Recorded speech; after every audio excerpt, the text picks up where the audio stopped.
Kotak kue beracun dari ibu mertua? Kucingku kritis setelah memakannya. Aku tak tinggal diam. Dengan bukti tak terduga, aku balik menyerang. Assalamualaikum warahmatullahi wabarakatuh. Kalian dari mana aja nih? Absen yuk, jangan lupa subscribe. Buat yang sudah subscribe, semoga selalu diberkahi kebaikan dan rezeki yang mengalir. Kehidupan pernikahan yang kuharapkan penuh dengan warna-warni layaknya pelangi, ternyata tidak selalu begitu. Namaku Aira, seorang istri yang berusaha menjadi menantu yang baik. Hari-hariku bersama Rizky, suamiku, sebenarnya berjalan damai. Dia adalah pria yang sabar dan penyayang. Namun, ada satu hal yang menjadi duri dalam rumah tangga kami. Ibu mertuaku, Ibu Sinta. Sejak awal kami menikah, beliau tak pernah menunjukkan senyum ikhlas padaku. Tatapannya selalu dingin, penuh perhitungan, seolah kehadiranku adalah beban bagi putra kesayangannya. Aku tahu, ada banyak alasan di balik sikapnya itu. Mungkin karena aku bukan dari keluarga kaya, atau mungkin karena aku hanya seorang guru honorer yang penghasilannya tidak seberapa. Ibu Sinta selalu menginginkan Rizky menikahi seorang dokter atau pengusaha, yang menurutnya bisa mengangkat derajat keluarga. Namun, takdir berkata lain. Rizky memilihku. Pilihan yang membuatku merasa sangat bersyukur. Sekaligus tertekan setiap kali berhadapan dengan ibunya. Setiap kali Ibu Sinta berkunjung, suasana rumah akan terasa sangat tegang. Beliau akan menemukan celah untuk mengkritikku. Mulai dari cara aku memasak, cara aku membersihkan rumah, bahkan hingga cara aku berpakaian yang menurutnya terlalu sederhana. Seorang istri harus bisa menjaga penampilan agar suami tidak melirik yang lain, sindirnya suatu kali. Padahal, aku selalu menjaga diri dan berpenampilan rapi dengan hijab yang menutupi auratku. Rizky selalu berusaha menjadi penengah. Dia akan menggenggam tanganku dan berbisik, "Sabar ya, sayang. Ibu memang begitu." Aku mengangguk dan tersenyum, meski hatiku terasa perih. Aku mencoba memahami, mungkin ini adalah ujian kesabaran yang diberikan Allah padaku. Aku tidak ingin Rizky terpecah antara ibu dan istrinya. Aku hanya berharap, suatu hari nanti, Ibu Sinta bisa menerima aku seutuhnya, bukan hanya karena aku istri dari putranya. Hubunganku dengan Ibu Sinta lebih seperti hubungan antara atasan dan bawahan, bukan menantu dan mertua. Ada garis tak terlihat yang membuatku tak bisa dekat dengannya.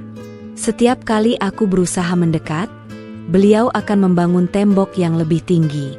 Aku pernah membawakan beliau masakan kesukaannya, sop buntut, namun beliau hanya mencicipi sedikit dan berkata, "Kurang garam," sambil mendorong piringnya menjauh. Aku hanya bisa menunduk, menahan air mata yang ingin jatuh. Puncaknya terjadi pada suatu sore yang cerah.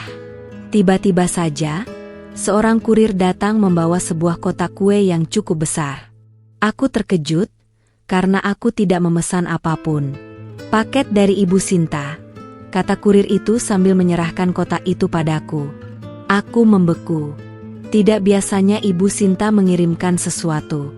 Hubungan kami tidak pernah sedekat itu. Jantungku berdebar kencang, antara bingung dan sedikit berharap. Kotak kue itu dibungkus dengan pita cantik berwarna emas. Terlihat mewah dan mahal. Setelah kurir pergi, aku meletakkan kotak itu di meja makan. Perasaanku campur aduk. Apa ini tanda-tanda Ibu Sinta mulai melunak? Apakah ini awal dari hubungan yang lebih baik? Aku mengambil ponselku dan mengirim pesan kepada Rizky. "Sayang, Ibu Sinta mengirimkan kue. Aku bingung harus senang atau khawatir," tulisku. Rizky membalas dengan emoji hati dan berkata, "Mungkin ibu ingin kita akur. Anggap saja ini niat baiknya." Aku mencoba berpikir positif. Aku membuka kotak itu. Di dalamnya terdapat berbagai macam kue basah tradisional yang tersusun rapi. Ada kue lapis, nagasari, putu ayu, dan beberapa jenis kue lainnya. Semua terlihat lezat dan menggugah selera.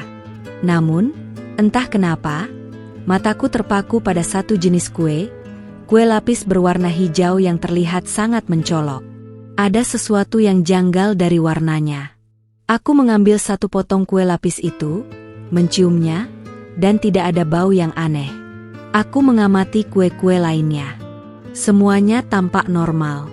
Aku merasa bodoh karena mencurigai hadiah dari ibu mertua sendiri. Mungkin ini hanya perasaanku saja.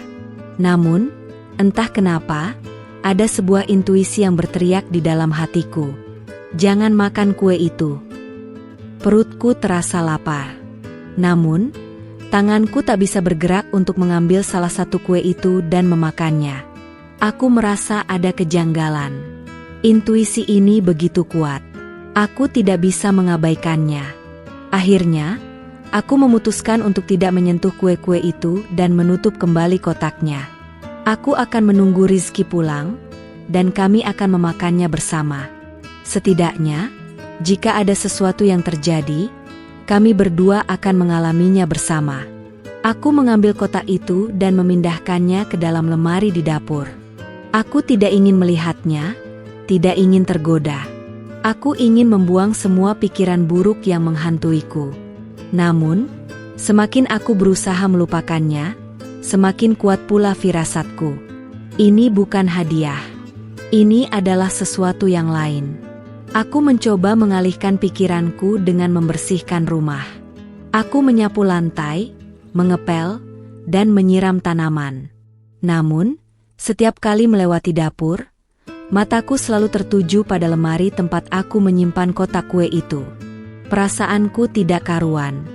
Ada ketakutan yang merayap di dalam hatiku. Aku kembali ke ruang tamu dan duduk di sofa. Pikiranku melayang ke masa lalu. Mengingat kembali semua sindiran dan perlakuan dingin Ibu Sinta. Semakin aku mengingatnya, semakin kuat pula keyakinanku bahwa ada sesuatu yang tidak beres dengan kue itu. Hadiah ini tidak sejalan dengan karakter Ibu Sinta yang kukenal. Beliau adalah sosok yang terang-terangan menunjukkan ketidaksukaannya padaku. Mengapa tiba-tiba beliau mengirimkan kue? Ini terlalu manis untuk menjadi kenyataan. Ketakutan itu kini berubah menjadi rasa penasaran yang besar. Apa yang ada di dalam kue itu? Apa maksud dibalik hadiah yang tiba-tiba ini? Aku tidak bisa tenang. Aku tidak bisa membuang pikiran-pikiran ini dari kepalaku. Aku harus melakukan sesuatu. Aku harus mencari tahu kebenarannya. Aku tidak ingin mengonsumsi sesuatu yang bisa membahayakan diriku, bahkan jika itu datang dari orang terdekat sekalipun. Hatiku mulai merencanakan sesuatu. Aku tidak akan mengonsumsi kue itu. Aku akan menyimpannya. Mungkin, suatu hari nanti, kue ini akan menjadi bukti yang sangat penting. Aku tidak tahu bukti untuk apa, tapi aku yakin, firasatku ini tidak salah. Kotak kue itu bukan hadiah, melainkan sebuah jebakan. Dan aku, seorang Aira, tidak akan pernah membiarkan diriku jatuh ke dalam jebakan itu. Malam itu, Rizky pulang dan aku menyambutnya dengan senyuman seperti biasa, berusaha menyembunyikan kegelisahan di hatiku. Sayang, ibu mengirim kue. Aku sudah menyimpannya, kataku sambil menunjuk lemari dapur. Rizky tersenyum senang. Wah, bagus. Akhirnya ibu mulai menerima kamu. Aku hanya membalas senyumnya, tidak berani menceritakan firasat burukku. Aku tidak ingin Rizky menganggapku berlebihan atau paranoid. Biar saja aku menanggung kegelisahan ini sendiri. Setelah kami makan malam, Rizky mengajakku menonton film. Kami duduk di sofa, namun pikiranku masih saja melayang ke kotak kue di dalam lemari. Perutku terasa kenyang, namun ada rasa mual yang aneh. Aku mencuri pandang ke arah lemari itu. Kotak kue itu seolah memancarkan aura negatif, mengundang rasa ingin tahu yang besar. Keesokan paginya, aku terbangun lebih awal. Rizky masih terlelap. Aku diam-diam berjalan ke dapur. Aku membuka lemari dan mengambil kotak kue itu. Aku memindahkannya ke meja makan. Aku menatapnya. Apa yang harus aku lakukan? Memakannya? Membuangnya? Atau membawanya ke suatu tempat untuk diperiksa? Aku ragu. Jika aku membuangnya, aku tidak akan pernah tahu kebenarannya. Jika aku memakannya, aku mungkin akan menyesal seumur hidupku. Tiba-tiba, Kiko, kucing kesayanganku, melompat ke atas meja. Dia mengendus-endus kotak kue itu, kemudian menatapku dengan mata bulatnya yang penasaran. Kiko adalah kucing yang sangat peka. Dia tidak pernah tertarik dengan makanan manusia, kecuali jika itu ikan atau ayam. Namun, kali ini, dia seolah ingin tahu apa yang ada di dalam kotak itu. Aku mengusap kepalanya dan berkata, "Jangan, Kiko. Ini bukan untuk kamu." Kiko tidak peduli. Dia terus mengendus kotak itu, bahkan mencoba membuka tutupnya dengan cakarnya. Aku merasa aneh. Sikap Kiko ini menguatkan firasatku. Ada sesuatu yang tidak beres. Aku mengambil sepotong kue lapis berwarna hijau yang tadi kucurigai. Aku meletakkannya di piring kecil dan meletakkannya di lantai, menjauh dari jangkauan Kiko. Aku ingin melihat apa yang akan terjadi. Kiko melompat turun dari meja, mengendus kue itu, dan memakan sedikit. Lalu, dia menjilati bibirnya, seolah-olah rasanya enak. Aku menghela napas lega. Ternyata aku hanya berlebihan, bisikku pada diriku sendiri. Namun, beberapa saat kemudian, kelegaan itu berubah menjadi ketakutan yang mencekam. Kiko tiba-tiba mulai mengeong dengan aneh. Suaranya serak dan menyakitkan. Kiko berjalan sempoyongan, kemudian ia terjatuh. Matanya membelalak, tubuhnya kejang-kejang. Aku panik. Jantungku berdebar kencang. Tanganku gemetar. Aku tidak bisa berpikir jernih. Aku berteriak memanggil nama Rizky, namun ia tidak mendengar. Aku berlari ke kamar, membangunkan Rizky. "Sayang, bangun." Kiko kejang-kejang, teriakku. Rizky terbangun dengan mata mengantuk. "Kenapa, sayang?" "Kiko kenapa?" tanyanya. Aku menunjuk ke ruang makan. Rizky segera bangkit dari tempat tidur dan berlari ke ruang makan. Kiko masih kejang-kejang, mengeluarkan busa dari mulutnya. Rizky panik. "Aira, apa yang terjadi?" tanyanya. Aku tidak tahu." Jawabku, air mataku mulai mengalir. Aku tidak berani menceritakan tentang kue itu. Aku takut Rizky akan menyalahkanku. Aku hanya bisa menangis, melihat Kiko yang semakin lemas. Rizky segera mengambil kunci mobilnya dan mengangkat Kiko. "Kita bawa dia ke dokter hewan sekarang," teriaknya. Aku mengangguk dan segera memakai hijab dan jaket. Di perjalanan, aku terus menangis. Aku menyalahkan diriku sendiri. Mengapa aku begitu bodoh? Mengapa aku memberikan kue itu pada Kiko? Aku tahu ada yang tidak beres. Namun aku mengabaikan firasatku. Jika terjadi sesuatu pada Kiko, itu semua salahku. Aku terus berdoa dalam hati, memohon agar Kiko bisa selamat. Di klinik dokter hewan, Kiko langsung ditangani. Dokter hewan memasang infus dan memberikan obat-obatan. Dokter bertanya apa yang terjadi pada Kiko. Aku hanya bisa diam. Rizky yang menjawab, "Saya tidak tahu, Dok. Tadi pagi, dia tiba-tiba kejang-kejang." Jawab Rizky. Dokter menggelengkan kepala. Gejalanya mirip dengan keracunan. "Apakah dia memakan sesuatu yang aneh?" tanya dokter. Rizky menatapku. Aku hanya bisa menunduk. Setelah dokter pergi, Rizky menatapku dengan mata penuh kekhawatiran. "Aira, apa yang terjadi? Kamu memberikan Kiko kue itu?" tanyanya. Aku tidak bisa lagi berbohong. Aku mengangguk, air mataku mengalir deras. "Maafkan aku, sayang. Aku hanya ingin mengujinya. Aku punya firasat buruk tentang kue itu. Dan ternyata firasatku benar." Rizky tidak marah. Dia memelukku erat. "Tidak apa-apa, sayang. Yang penting kamu baik-baik saja. Meskipun Rizky tidak marah, hatiku masih terasa sakit. Aku merasa sangat bersalah pada Kiko. Jika saja aku tidak mencoba-coba, Kiko tidak akan berada dalam bahaya seperti ini. Aku menyesali perbuatanku. Aku berjanji, jika Kiko bisa selamat, aku akan menjaganya lebih baik lagi. Malam itu, kami menginap di klinik dokter hewan. Aku terus duduk di samping Kiko, mengusap kepalanya, dan berbisik, "Cepat sembuh ya, sayang. Maafkan aku." Kiko hanya bisa mengedipkan matanya, seolah-olah ia memaafkanku. Aku merasa sedikit lega. Setidaknya, Kiko masih bertahan. Di pagi hari, dokter hewan datang dan memberitahu kami bahwa Kiko sudah melewati masa kritis. Aku merasa sangat lega.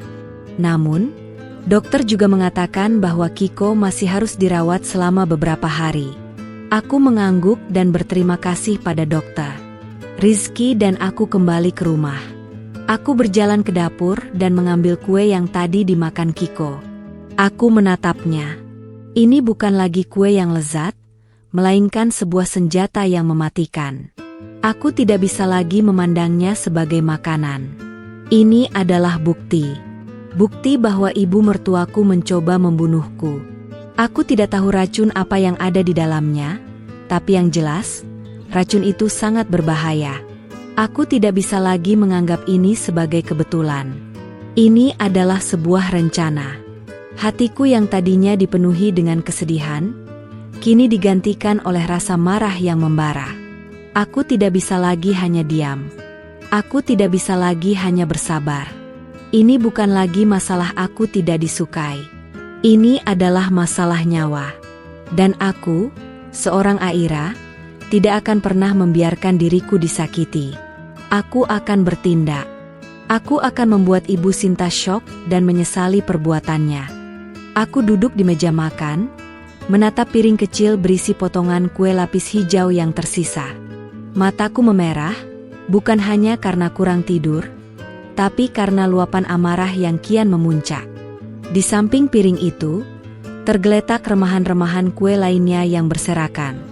Semuanya adalah saksi bisu dari percobaan pembunuhan yang nyaris merenggut nyawaku, atau setidaknya nyawa Kiko, kucing kesayanganku. Pikiranku kalut. Ini gila. Ibu mertuaku, ibu dari suamiku sendiri, bisa melakukan hal sekejam ini? Rizky duduk di seberangku, wajahnya murung. Dia masih tidak bisa percaya bahwa ibunya, sosok yang selama ini ia puja dan hormati, bisa tega meracuni istrinya. Aku bisa melihat kekecewaan yang mendalam di matanya. Dia merasa terhianati. "Aira, kita harus lakukan sesuatu," bisiknya. Suaranya serak. Aku mengangguk. "Ya, kita harus. Tapi tidak sekarang." Aku meraih kotak kue itu dan mengamatinya lagi. Pikiranku tidak lagi dipenuhi oleh firasat, melainkan oleh tekad. Aku tidak akan membuang kue ini. Aku akan menjadikannya bukti.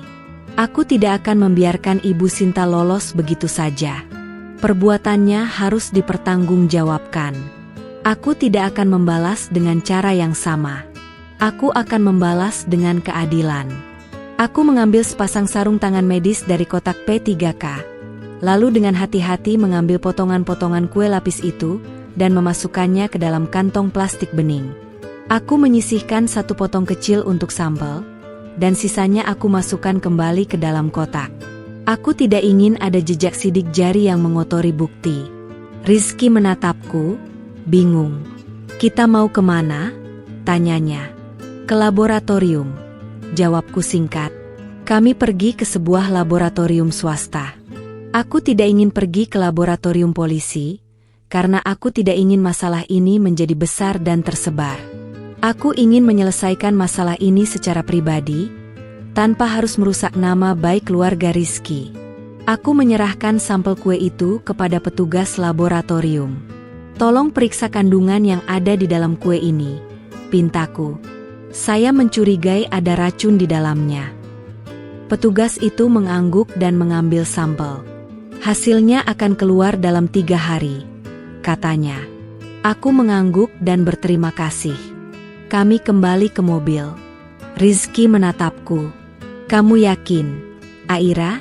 Tanyanya. Aku menatapnya dan tersenyum. Aku harus yakin, sayang. Aku tidak bisa membiarkan ini terjadi lagi.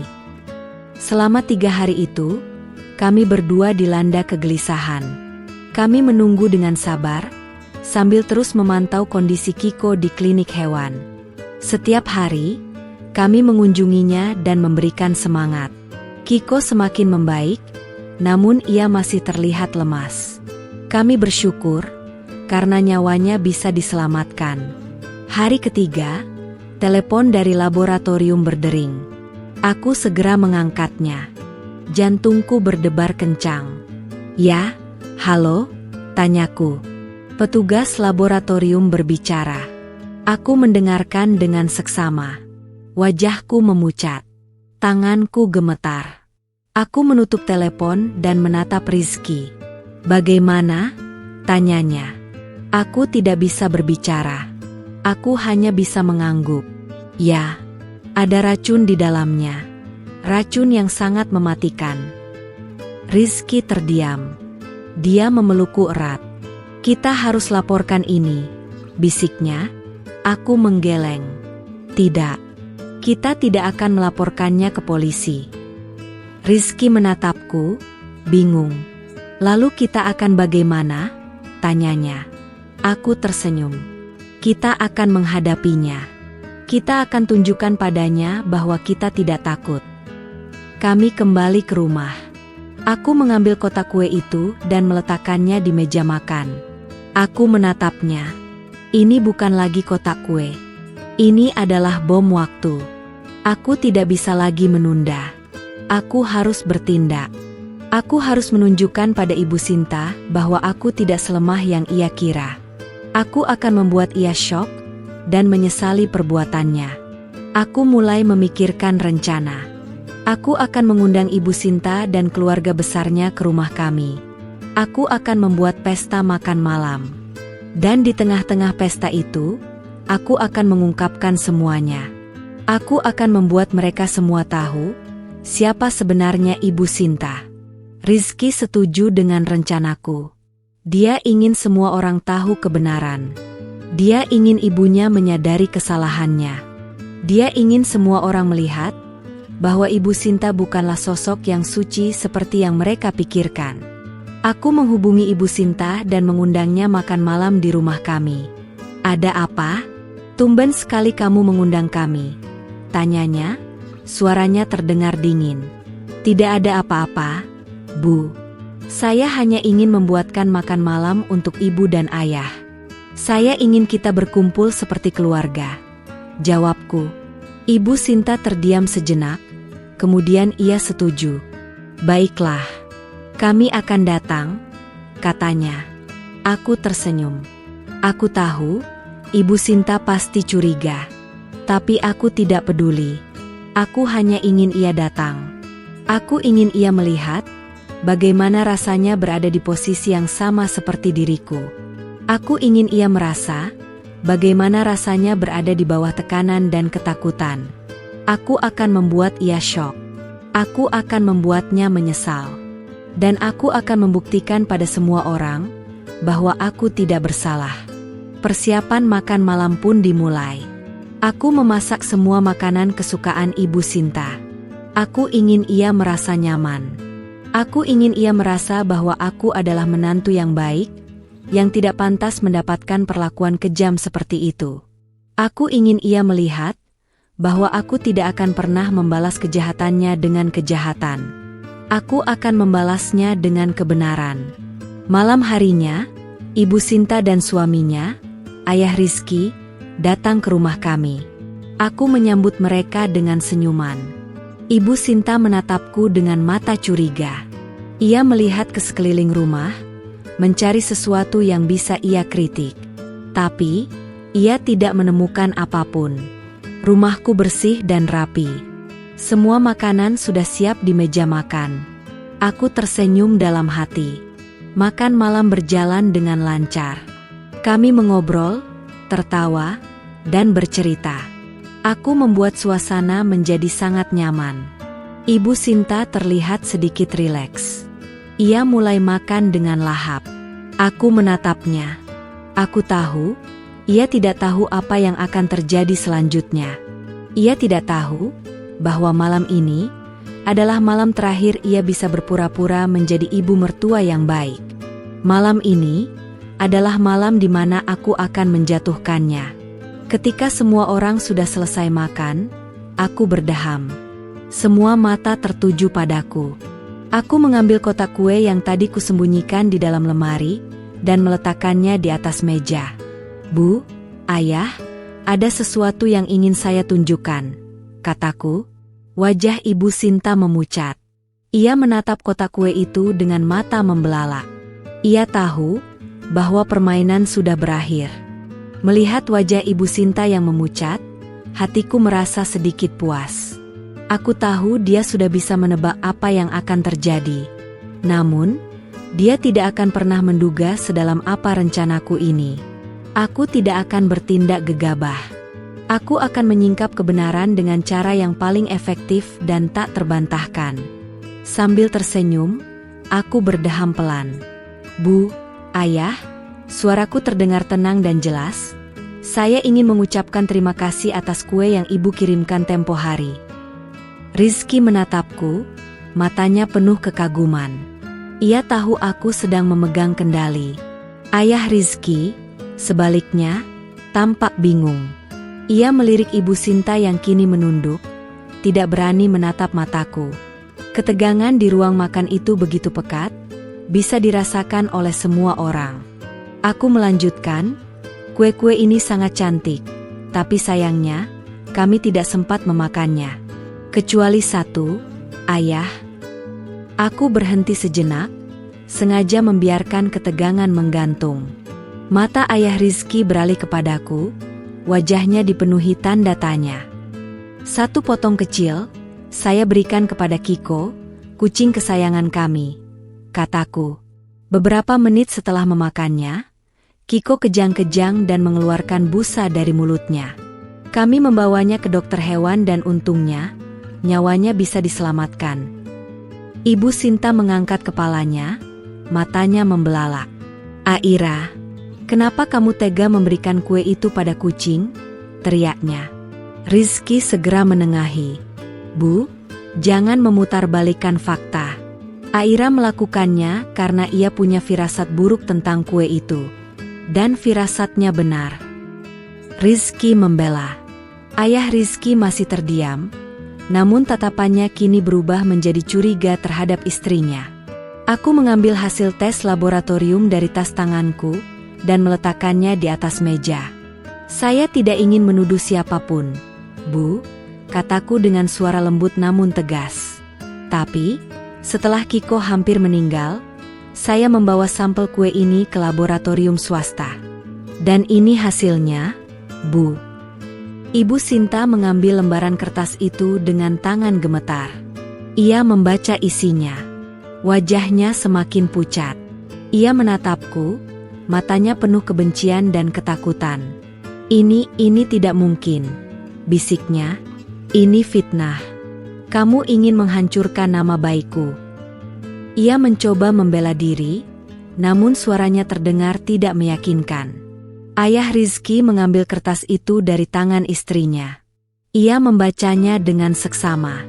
Setelah selesai, ia menatap istrinya, matanya dipenuhi kekecewaan. Sinta, apa-apaan ini? Tanyanya. Suaranya terdengar begitu dingin, membuat Ibu Sinta terdiam. Aku tidak mengatakan apapun.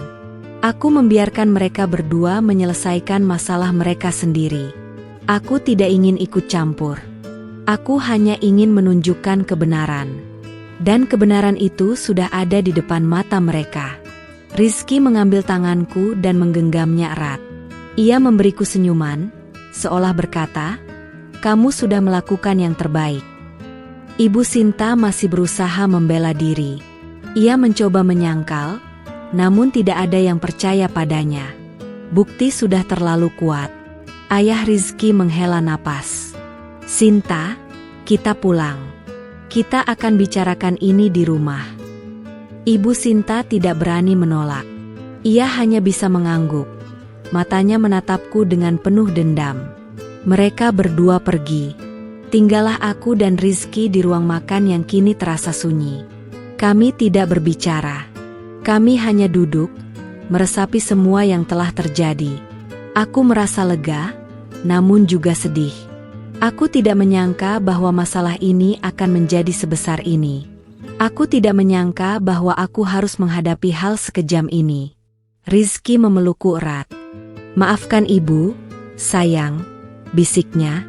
Aku tidak menyangka ia bisa sekejam ini. Aku menggeleng. Tidak apa-apa, sayang. Yang penting, kamu percaya padaku.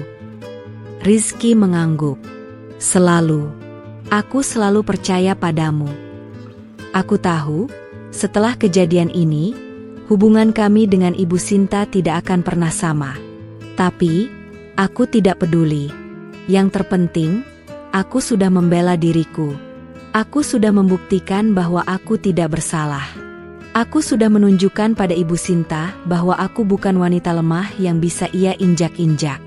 Aku adalah Aira, seorang istri yang berhijab, yang memiliki kekuatan untuk membela kebenaran.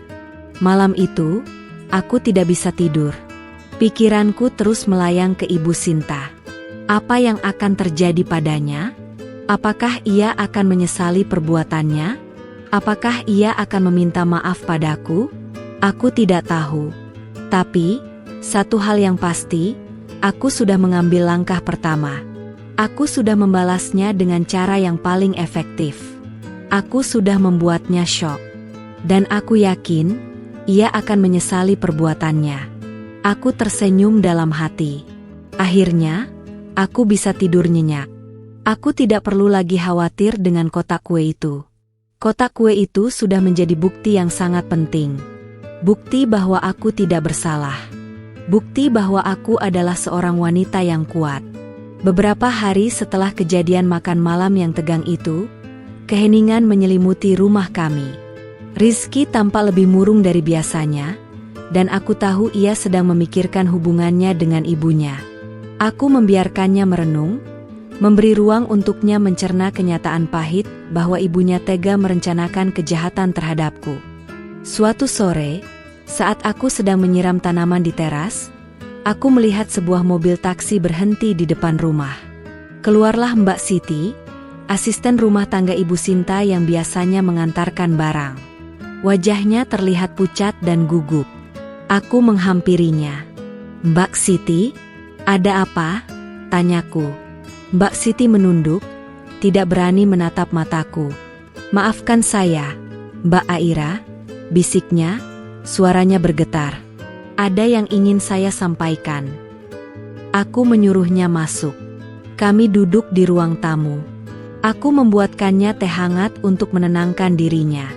"Mbak, saya disuruh Ibu Sinta untuk mengirim kue itu ke sini," katanya, air matanya mulai mengalir. Aku mengangguk. "Saya tahu, Mbak. Tapi, ada apa?" tanyaku. Mbak Siti menatapku, matanya dipenuhi rasa bersalah. "Kue itu saya tahu isinya, Mbak. Ibu Sinta menyuruh saya untuk memasukkan racun ke dalamnya. Saya tidak tega, Mbak. Tapi saya tidak berani menolak." Aku terdiam. Jantungku berdebar kencang. "Racun?" tanyaku. Suaraku bergetar. Mbak Siti mengangguk. "Ya, Mbak. Racun tikus." Ibu Sinta mengatakan bahwa racun itu tidak akan membunuh, hanya akan membuat sakit perut parah. Aku memejamkan mata. Racun tikus. Pantas saja Kiko kejang-kejang. Pantas saja Kiko hampir mati. Ibu Sinta tidak hanya ingin membuatku sakit. Ia ingin membunuhku.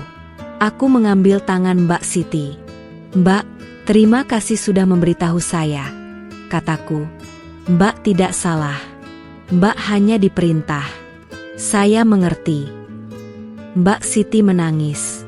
"Saya tidak tahu harus bagaimana," "Mbak, Ibu Sinta mengancam akan memecat saya jika saya tidak menuruti perintahnya." Aku tersenyum. "Mbak, jangan khawatir. Mbak tidak perlu takut. Saya akan melindungi Mbak," kataku. Mbak Siti menatapku, matanya dipenuhi rasa lega. "Mbak Aira, ada satu hal lagi yang ingin saya sampaikan," bisiknya. Ibu Sinta memasang kamera tersembunyi di ruang tamu. Saya melihatnya. Kamera itu terpasang di salah satu lampu hias. Aku terkejut. Kamera tersembunyi? Ibu Sinta benar-benar ingin melihatku menderita. Aku merasa marah. Tapi, kemarahan itu dengan cepat digantikan oleh rasa syukur. Kamera itu, yang tadinya dipasang untuk mengawasi aku, kini akan menjadi bukti yang sangat kuat. Bukti yang akan menjatuhkan Ibu Sinta. Aku mengambil ponselku dan menelepon Rizky. "Sayang, pulang sekarang. Ada yang ingin aku tunjukkan," kataku. Rizky segera datang. Aku menceritakan semuanya. Rizky terkejut. "Kamera tersembunyi?" tanyanya. Aku mengangguk. "Ya, dan Mbak Siti yang memberitahu saya." Rizky menatapku, matanya dipenuhi rasa terima kasih. "Mbak Siti, terima kasih banyak," katanya. Kami berdua berjalan ke ruang tamu. Rizky melihat ke arah lampu hias yang ditunjukkan oleh Mbak Siti. Ia mengambil tangga dan naik ke atas. Ia menemukan kamera tersembunyi itu. Rizky mengambilnya dan memasukkan memori cardnya ke dalam laptop. Kami melihat rekaman itu bersama-sama.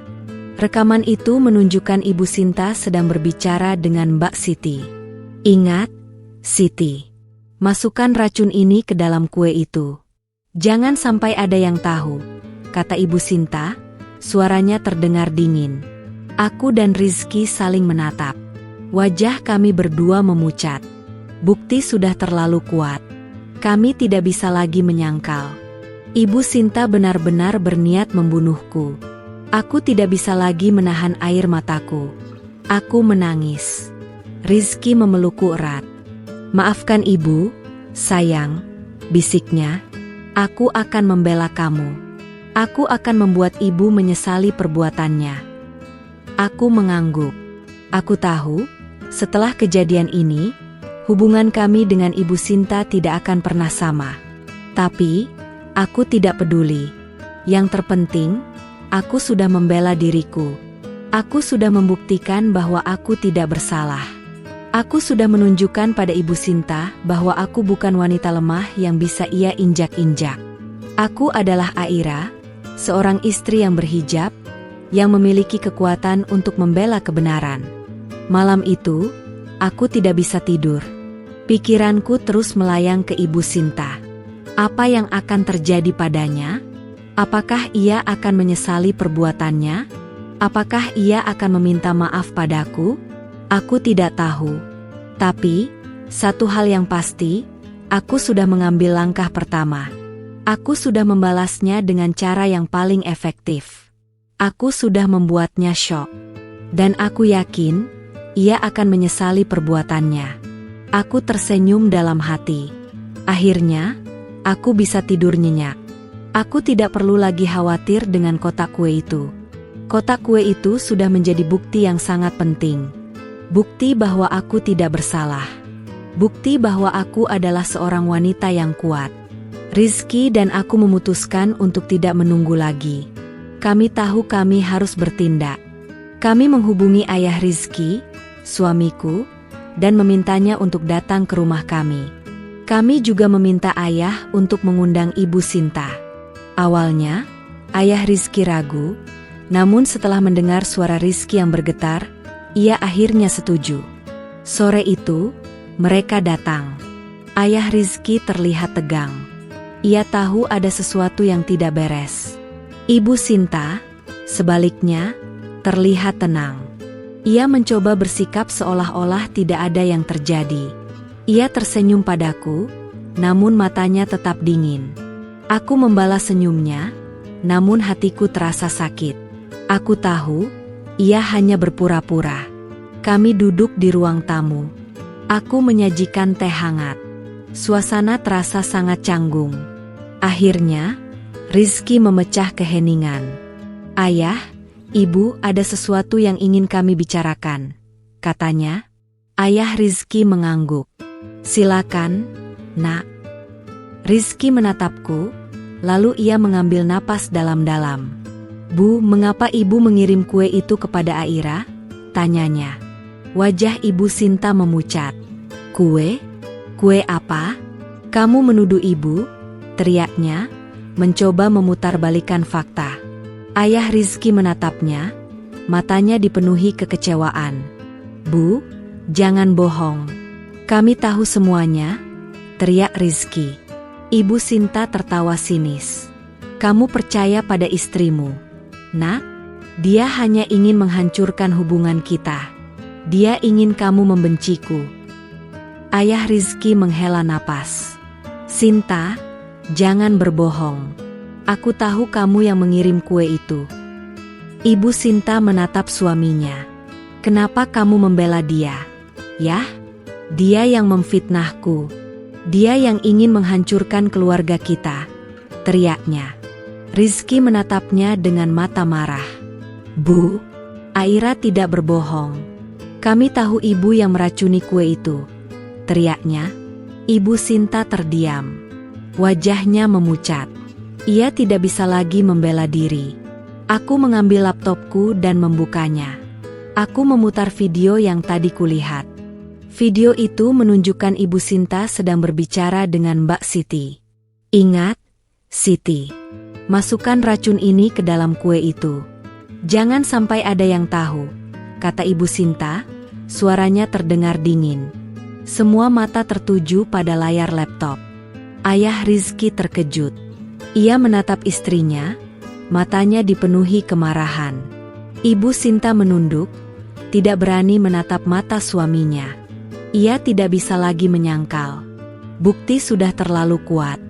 Ia terdiam. Wajahnya memerah. "Sinta, apa yang kamu lakukan?" bisik ayah Rizky, suaranya bergetar. Ibu Sinta tidak menjawab. Ia hanya bisa menangis. Air matanya mengalir deras. Ia tidak tahu harus berkata apa. Ia tidak tahu harus berbuat apa. Ia hanya bisa menangis. Rizky memelukku erat. "Maafkan Ibu, sayang," bisiknya. Aku tidak menyangka ia bisa sekejam ini. Aku menggeleng. "Tidak apa-apa, sayang. Yang penting, kamu percaya padaku." Rizky mengangguk. "Selalu. Aku selalu percaya padamu." Ayah Rizky menatap Ibu Sinta. "Sinta, kamu harus meminta maaf pada Aira. Kamu harus meminta maaf padanya," katanya, suaranya terdengar tegas. Ibu Sinta tidak menjawab. Ia hanya bisa menangis. Ia tidak bisa meminta maaf. Ia terlalu sombong. Ia terlalu egois. Aku menatap Ibu Sinta. Aku tidak merasa puas melihatnya menangis. Aku merasa sedih. Aku sedih karena ia adalah ibu dari suamiku. Aku sedih karena ia adalah sosok yang seharusnya kucintai dan kuhormati. Tapi, ia malah mencoba membunuhku. Aku tidak bisa memaafkannya. Aku tidak bisa melupakannya. Malam itu, aku dan Rizky mengobrol panjang. Kami membicarakan masa depan kami. Kami memutuskan untuk pindah. Kami tidak ingin tinggal di dekat Ibu Sinta lagi. Kami ingin memulai hidup baru. Kami ingin hidup damai, tanpa harus merasa takut dan tertekan. Aku tahu, keputusan ini akan melukai ayah Rizky. Tapi, aku tidak punya pilihan lain. Aku harus melindungi diriku. Aku harus melindungi keluargaku. Aku tidak ingin kejadian ini terulang lagi. Aku ingin hidup damai.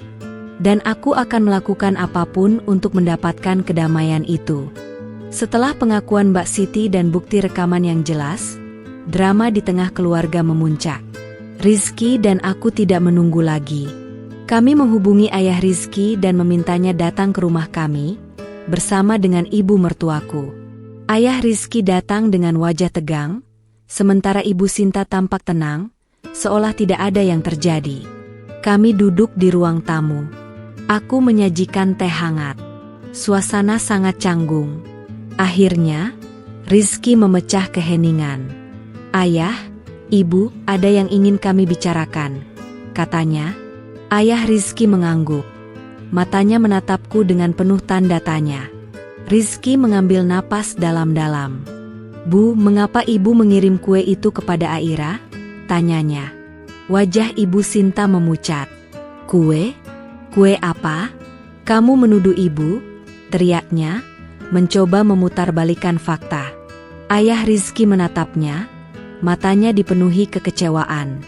"Bu, jangan bohong. Kami tahu semuanya," teriak Rizky. Ibu Sinta tertawa sinis. "Kamu percaya pada istrimu, Nak? Dia hanya ingin menghancurkan hubungan kita. Dia ingin kamu membenciku." Ayah Rizky menghela napas. "Sinta, jangan berbohong. Aku tahu kamu yang mengirim kue itu." Ibu Sinta menatap suaminya. "Kenapa kamu membela dia? Yah, dia yang memfitnahku. Dia yang ingin menghancurkan keluarga kita," teriaknya. Rizky menatapnya dengan mata marah. "Bu, Aira tidak berbohong. Kami tahu Ibu yang meracuni kue itu," teriaknya. Ibu Sinta terdiam. Wajahnya memucat. Ia tidak bisa lagi membela diri. Aku mengambil laptopku dan membukanya. Aku memutar video yang tadi kulihat. Video itu menunjukkan Ibu Sinta sedang berbicara dengan Mbak Siti. "Ingat, Siti. Masukkan racun ini ke dalam kue itu. Jangan sampai ada yang tahu," kata Ibu Sinta, suaranya terdengar dingin. Semua mata tertuju pada layar laptop. Ayah Rizky terkejut. Ia menatap istrinya, matanya dipenuhi kemarahan. Ibu Sinta menunduk, tidak berani menatap mata suaminya. Ia tidak bisa lagi menyangkal. Bukti sudah terlalu kuat. Ia terdiam. Wajahnya memerah. "Sinta, apa yang kamu lakukan?" bisik ayah Rizky, suaranya bergetar. Ibu Sinta tidak menjawab. Ia hanya bisa menangis. Air matanya mengalir deras. Ia tidak tahu harus berkata apa. Ia tidak tahu harus berbuat apa. Ia hanya bisa menangis. Rizky memelukku erat. "Maafkan Ibu, sayang," bisiknya. Aku tidak menyangka ia bisa sekejam ini. Aku menggeleng. "Tidak apa-apa, sayang. Yang penting, kamu percaya padaku." Rizky mengangguk. "Selalu. Aku selalu percaya padamu." Ayah Rizky menatap Ibu Sinta. "Sinta, kamu harus meminta maaf pada Aira. Kamu harus meminta maaf padanya," katanya, suaranya terdengar tegas. Ibu Sinta tidak menjawab. Ia hanya bisa menangis. Ia tidak bisa meminta maaf. Ia terlalu sombong. Ia terlalu egois. Aku menatap Ibu Sinta. Aku tidak merasa puas melihatnya menangis. Aku merasa sedih. Aku sedih karena ia adalah ibu dari suamiku. Aku sedih karena ia adalah sosok yang seharusnya kucintai dan kuhormati. Tapi ia malah mencoba membunuhku. Aku tidak bisa memaafkannya. Aku tidak bisa melupakannya. Malam itu, aku dan Rizky mengobrol panjang.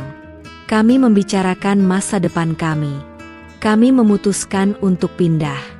Kami tidak ingin tinggal di dekat Ibu Sinta lagi. Kami ingin memulai hidup baru. Kami ingin hidup damai, tanpa harus merasa takut dan tertekan. Aku tahu, keputusan ini akan melukai ayah Rizky. Tapi, aku tidak punya pilihan lain. Aku harus melindungi diriku. Aku harus melindungi keluargaku. Aku tidak ingin kejadian ini terulang lagi. Aku ingin hidup damai. Dan aku akan melakukan apapun untuk mendapatkan kedamaian itu. Pengungkapan video rahasia itu menghancurkan kebohongan Ibu Sinta seketika. Ayah Rizky tidak bisa berkata-kata. Ia hanya menatap istrinya dengan sorot mata yang tak pernah kulihat sebelumnya.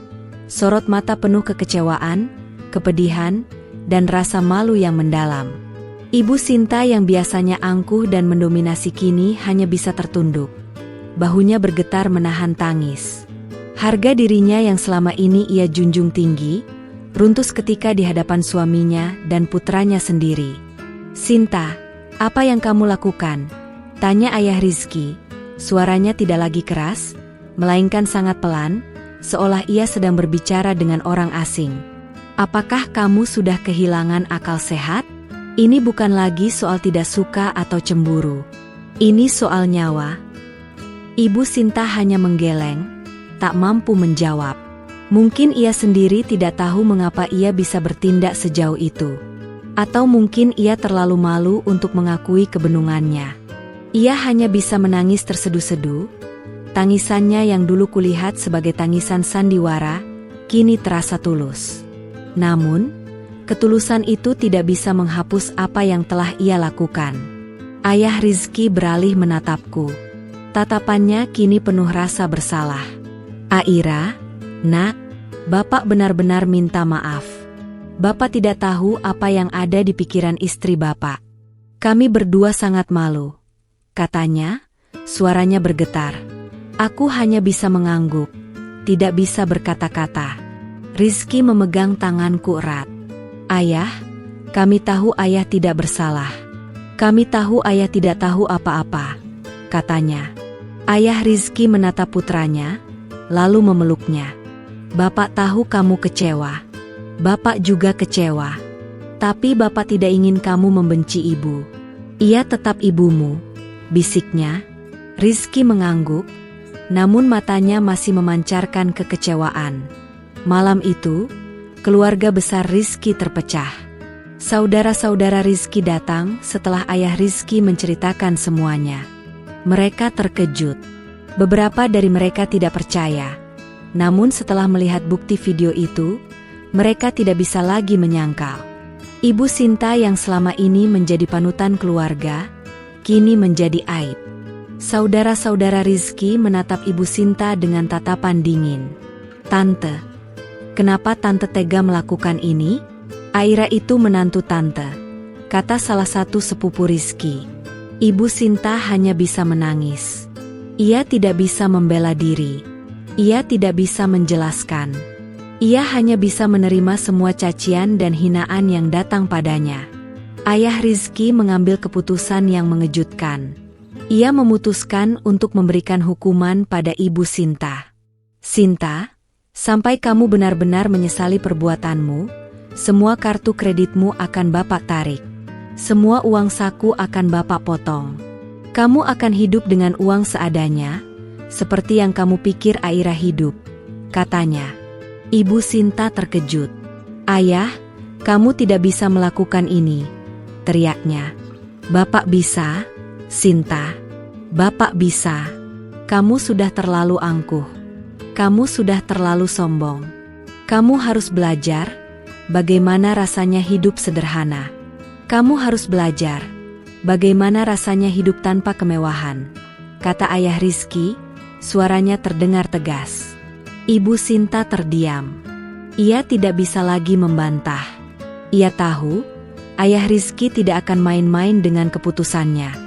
Malam itu, Ibu Sinta pulang dengan wajah tertunduk. Ia tidak lagi angkuh. Ia tidak lagi sombong. Ia hanya bisa menangis. Ayah Rizky menatapnya, matanya dipenuhi kekecewaan. Ia tahu, setelah kejadian ini, hubungan mereka tidak akan pernah sama. Ia tahu, ia sudah kehilangan rasa hormatnya pada istrinya. Aku dan Rizky menghela napas lega. Akhirnya, semuanya berakhir. Kami tidak perlu lagi merasa takut. Kami tidak perlu lagi merasa tertekan. Kami bisa hidup damai. Dan kami yakin, setelah kejadian ini, Ibu Sinta akan menyesali perbuatannya. Aku tersenyum dalam hati. Akhirnya, aku bisa tidur nyenyak. Aku tidak perlu lagi khawatir dengan kotak kue itu. Kotak kue itu sudah menjadi bukti yang sangat penting. Bukti bahwa aku tidak bersalah. Bukti bahwa aku adalah seorang wanita yang kuat. Keputusan ayah Rizky untuk memotong semua fasilitas Ibu Sinta terasa seperti petir di siang bolong bagi wanita itu. Hidupnya yang selama ini terbiasa dalam kemewahan kini harus berubah drastis. Ia tidak bisa lagi pergi ke salon mahal, tidak bisa lagi membeli tas bermerek, atau makan di restoran mewah. Ia harus belajar hidup sederhana, sebuah pelajaran yang ia pikir hanya pantas untuk orang-orang sepertiku. Ibu Sinta menolak untuk meminta maaf kepadaku. Ia terlalu sombong untuk mengakui kesalahannya. Ia lebih memilih untuk menahan malu dan memendam rasa sakit hati. Rizky dan aku tidak memaksanya. Kami tahu, penyesalan sejati tidak bisa dipaksakan. Penyesalan harus datang dari hati. Rizky dan aku tetap menjaga jarak. Kami tidak lagi sering berkunjung ke rumah mereka. Kami hanya menghubungi ayah Rizky untuk menanyakan kabar. Ayah Rizky terlihat sedih. Ia merasa bersalah atas semua yang terjadi. Namun, ia tidak bisa berbuat apa-apa. Ia tahu, Ibu Sinta harus belajar. Ia harus merasakan konsekuensi dari perbuatannya. Suatu hari, Ibu Sinta meneleponku. Suaranya terdengar serak. "Aira, bisakah kamu datang ke rumah?" tanyanya. Aku terkejut. Ini adalah kali pertama ia meneleponku. Aku ragu, namun aku tetap setuju. "Ya, Bu, saya akan ke sana," jawabku. Aku pergi ke rumah mereka. Aku melihat Ibu Sinta duduk di sofa, mengenakan daster yang sudah pudar. Rambutnya berantakan. Ia tidak lagi terlihat seperti Ibu Sinta yang kukenal. Ia terlihat tua dan rapuh. Aku merasa kasihan. Namun, aku tidak bisa melupakan apa yang telah ia lakukan. "Aira, maafkan Ibu," bisiknya, suaranya bergetar. Aku terdiam. Ini adalah kali pertama ia meminta maaf padaku. Aku tidak tahu harus menjawab apa. Ibu benar-benar menyesal," katanya, air matanya mulai mengalir. Ibu tidak tahu mengapa ibu bisa melakukan hal itu. Ibu hanya cemburu. Ibu takut Rizky akan lebih mencintai kamu daripada ibu. Aku duduk di sampingnya dan memeluknya. "Ibu, saya sudah memaafkan ibu," kataku. "Tapi, saya tidak bisa melupakan apa yang telah terjadi. Saya masih takut." Ibu Sinta menangis. "Ibu mengerti, Nak. Ibu tidak akan pernah menyalahkan kamu." Kami berdua menangis. Tangisan itu melepaskan semua beban yang selama ini kami pendam. Aku memaafkannya, bukan karena aku lemah, tapi karena aku ingin melepaskan semua kebencian di hatiku. Aku tidak ingin hidup dengan kebencian. Aku ingin hidup damai. Setelah kejadian itu, hubungan kami membaik. Ibu Sinta tidak lagi angkuh. Ia tidak lagi sombong. Ia belajar menjadi sosok yang lebih baik. Ia belajar menerima. Ia belajar mencintai. Ia belajar menghargai. Aku dan Rizky memutuskan untuk tidak jadi pindah. Kami tahu, Ibu Sinta sudah berubah. Kami tahu, ia sudah menyesali perbuatannya. Kami tahu, ia sudah menjadi sosok yang lebih baik. Dan kami yakin, kami bisa hidup damai. Aku tersenyum dalam hati. Akhirnya, semuanya berakhir. Kami tidak perlu lagi merasa takut. Kami tidak perlu lagi merasa tertekan. Kami bisa hidup damai. Dan kami yakin, setelah kejadian ini, Ibu Sinta akan menyesali perbuatannya. Aku tersenyum dalam hati. Akhirnya, aku bisa tidur nyenyak. Aku tidak perlu lagi khawatir dengan kotak kue itu. Kotak kue itu sudah menjadi bukti yang sangat penting. Bukti bahwa aku tidak bersalah. Bukti bahwa aku adalah seorang wanita yang kuat. Kehidupan kami kembali normal, bahkan lebih baik. Setelah insiden kue beracun dan pengungkapan kebenaran, Rizky menjadi sosok yang jauh lebih protektif dan suportif terhadapku. Ia selalu memastikan aku merasa aman dan dicintai, seolah ingin menebus semua kesalahan ibunya di masa lalu. Aku tidak lagi merasa takut atau tertekan. Rumah kami kini terasa seperti surga, Tempat di mana aku bisa menjadi diriku sendiri tanpa harus takut dihakimi. Hubunganku dengan Ibu Sinta, meskipun tidak bisa kembali seperti sedia kala, menjadi lebih baik. Ia tidak lagi angkuh dan sombong. Ia lebih sering meneleponku, menanyakan kabarku, atau mengajakku makan siang. Ia bahkan sering mengirimiku makanan, bukan lagi kue, melainkan masakan-masakan yang ia buat sendiri, seperti ayam betutu atau rendang. Masakan itu tidak pernah kurang garam, dan aku bisa merasakan ketulusan di dalamnya. Suatu hari, aku sedang membersihkan rumah ketika aku menemukan sebuah kotak kecil di bawah pintu. Kotak itu tidak dibungkus dengan pita emas, melainkan dengan kertas kado biasa. Aku membukanya. Di dalamnya terdapat sebuah surat dan sebuah kalung dengan liontin berbentuk hati. Aku membuka surat itu. Surat itu ditulis dengan tangan, dan tulisannya sangat rapi. "Aira, maafkan Ibu," tulisnya. "Ibu tidak bisa melupakan apa yang telah Ibu lakukan. Ibu tahu, permintaan maaf Ibu tidak akan bisa menghapus rasa sakit yang kamu rasakan. Tapi, Ibu ingin kamu tahu, Ibu benar-benar menyesal. Ibu sangat malu dengan perbuatan Ibu. Ibu tidak tahu mengapa Ibu bisa sekejam itu. Mungkin karena Ibu cemburu. Ibu takut Rizky akan lebih mencintai kamu daripada Ibu. Tapi, Ibu salah. Rizky mencintai kamu, dan kamu pantas mendapatkan cintanya. Ibu tahu, Ibu tidak bisa mengembalikan waktu.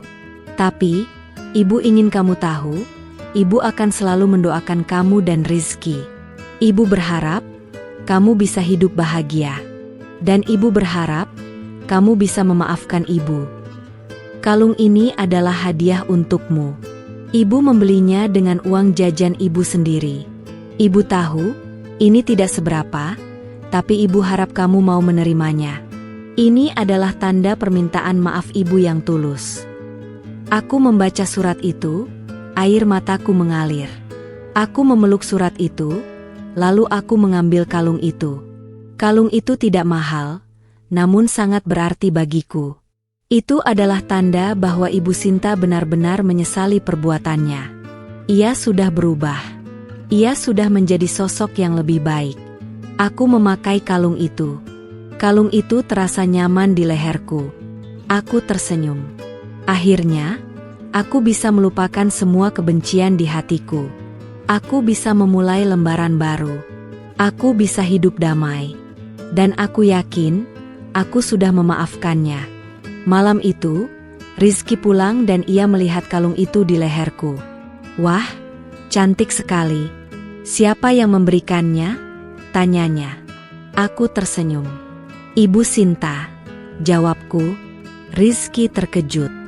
Ia melihat ke arahku, matanya dipenuhi rasa terima kasih.